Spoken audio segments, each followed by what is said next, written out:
Hello everyone! In today's video we are going to kick off a new series on the channel, and it will cover everything that I know about the cross. And I started this series because I got quite a few requests from you guys on you prefer a cross series over a PLL series, and this was my biggest lacking bit of knowledge on the cube. I felt like I could work on my cross the most, so that's why I chose the cross basically.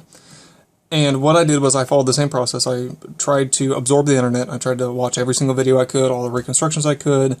I spent hours and hours and hours researching different techniques on pair preservation and cross building and block building and some advanced cross techniques. And then I'd spent, I don't even know how many, 150, 200 hours just messing with my test cube. And I would just have one piece on there and understanding what that piece would do. Then I'd put two pieces on there and understand what those would do. So I've spent quite a bit of time trying to understand how to effectively explain the cross to you guys. And a little disclaimer, I'm not a 10-second solver. I will try my best to explain it to you in a way that is understandable and expose you to what's out there. And the audience for these videos is basically anybody, because I'm going to start off with a very, very basic example of how to do the cross, and not even the cross, it's the daisy.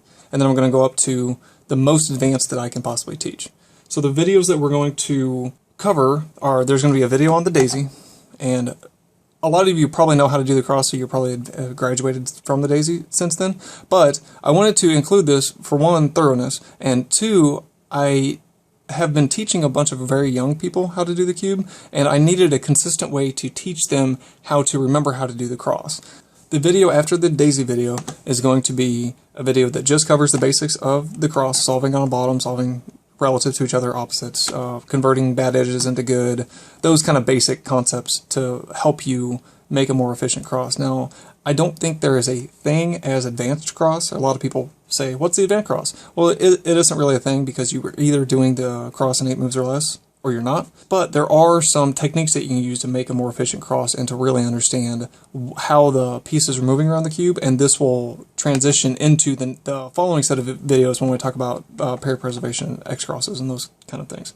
So we'll do a basic video on the cross.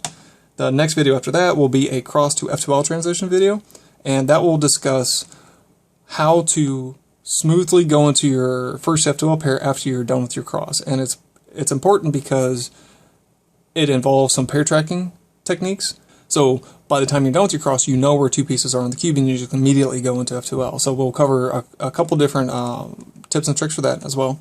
And then the video after that will be pair prediction, and talking about how to predict where your pair is going to be, how to get better at the cross, just basic tips on getting a better cross. Closing your eyes and doing it, seeing how far you can kind of look into the cube. And then once we get all of those videos done, the following video will be a video entirely on X-Cross. And X-Cross will discuss how to preserve pairs as you're solving your cross. And if you don't know what X-Cross is, an X-Cross is where you have your cross already solved, and then you have one pair already in place. So when you're done with your cross, you only have 3 F2L to go. And in order to do that, you need to be able to either preserve this pair as you're solving your cross and insert it when you're done with your cross, or build this while you're solving your cross and insert it by the time you're done. So there's a couple different concepts that we will talk about there, and a lot of it will include block building and how to build these 2x2x2 blocks, so that give you the starting point of your X-Cross. So that would be an entire video, and it might actually be 2. There might be one just on X-Cross, and there might be one on block building, because there's a couple different techniques you can do for block building. You can just make one of these little square blocks. You can use pairs like this instead of a regular pair. You can use kind of these sideways pairs. So here's a pair. It's a red, blue, white pair, but the white is your cross color. So you can leverage these pairs as well if you know how to do it. And so we'll have a whole video just on X-Cross and X-Cross techniques, and then we'll probably have another video on block building techniques and how to do block building, and that also will help some of the other, and this is completely for CFOP, but block building will also help some of the Petra solvers out there. So anyway, so that's what the series is going to be about.